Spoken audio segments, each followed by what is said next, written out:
converting units. To convert units like this one here, we have 123 centimeters per minute.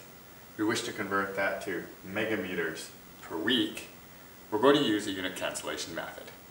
Unit cancellation method relies on multiplying your measurement by ratios that equal to 1. When you multiply by 1, you don't change the value, but we're going to use those ratios to get rid of variables, to get rid of units that we don't want and convert them to units that we do want.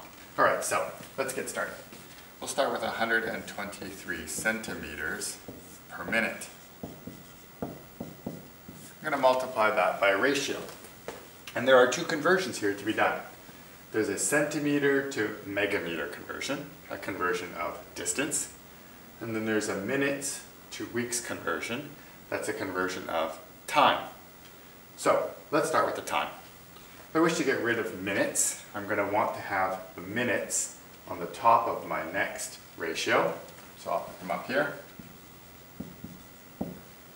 And I'm not immediately familiar with how many minutes there are in a week, so I'll convert my minutes into something that I am familiar with, hours. And I know there are 60 minutes in an hour. That equals 1 because the amount of time on the top, 60 minutes, is equal to the amount of time on the bottom, 1 hour. Cancel my minutes.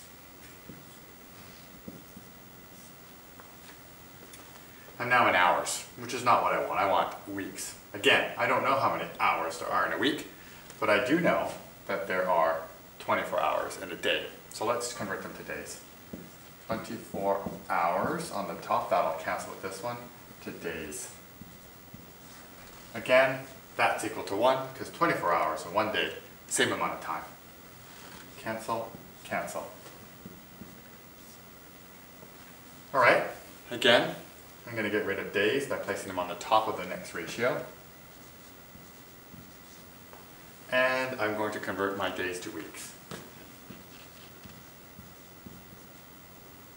There are 7 days in a week to make that ratio equal to 1, and I will cancel the days here and here. So you see I have gone from minutes to weeks, from minutes to hours, hours to days, days to weeks. Now I'm going to do centimeters to megameters. Getting rid of centimeters, they exist here on the top, so I'm going to put it on the bottom. And again, I don't know how many centimeters there are in a megameter or how many megameters there are in a centimeter. So I'm going to convert my centimeters to the base unit. We have a handy chart that you can use to convert to and from the base unit. If I look up centi on the chart, it'll tell me that there are 10 to the negative 2 meters in a centimeter. This table shows all the common prefixes used in physics. For example, for centi, there are 10 to the negative 2 meters in a centimeter. Or, for, say, nano, there are 10 to the negative 9 meters in a nanometer.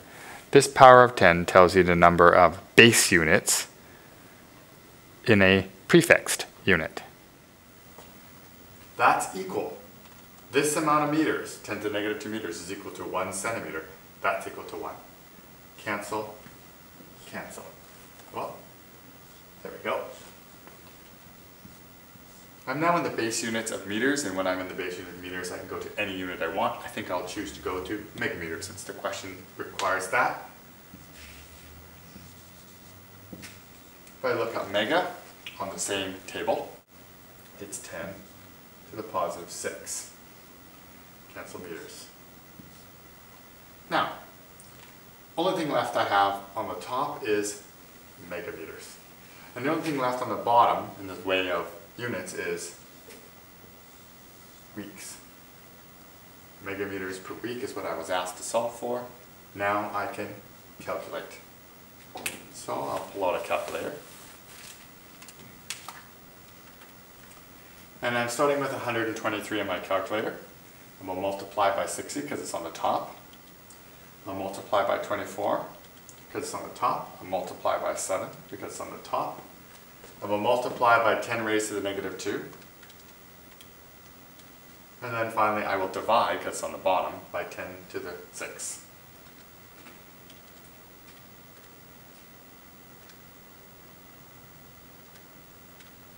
Oops, let's try that again. 10 raised to the 6, there we go. And press equals. My answer that I get, and if I round it to 3 sig figs, because I started with 3 sig figs, none of these are measurements, so none of them will count for sig figs, is 0.0124. And that'll be megameters per week.